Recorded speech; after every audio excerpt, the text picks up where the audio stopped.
Trajectory control, important for a number of reasons. So we're going to play under different conditions. We're going to play fast greens, we're going to play firm greens, we're going to play slow greens, soft greens.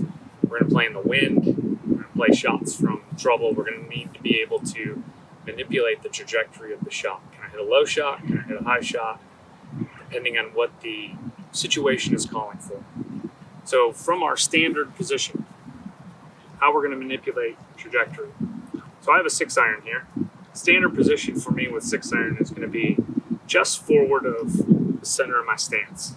So if I'm playing my normal shots, this is where I'm going to hit it from. So I got medium flight there. And if you get on a launch monitor, you'll have some definitive numbers on how high that's going. If not, you can certainly eyeball it on your driving range against maybe a backdrop, tree line, but just start to pay attention to what that normal shot is and where it's peaking. So how do I manipulate ball flight, manipulate trajectory? So with his alignment stick referencing my ball position from my normal setup, which is just slightly forward of center for the club that I have in my hands, and that is going to change depending on the club that I'm using.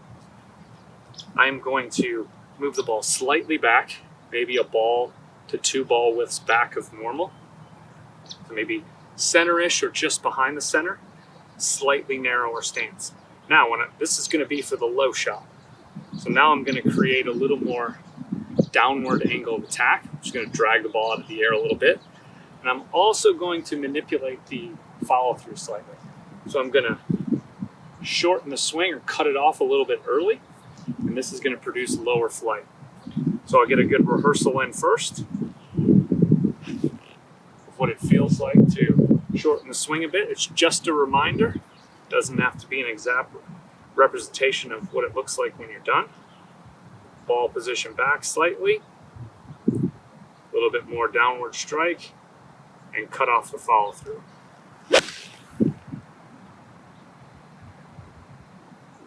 So that produces a little lower ball flight for me.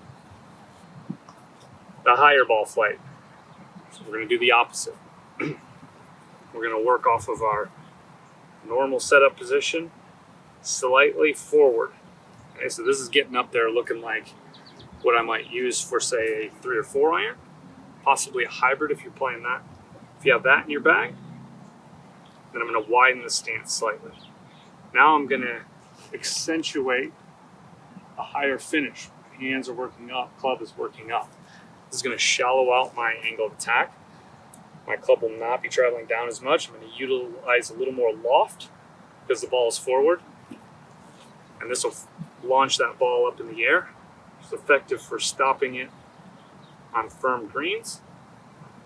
Ball forward a little. High finish. Nice and high. Now I can start with, on the range, working through a practice session where I'm manipulating trajectory. I'll hit 3 or 4 low shots, 3 or 4 high shots, and then some normal ones, maybe add in some curve. And ultimately, I'm going to end up with much more precision and control over my iron point.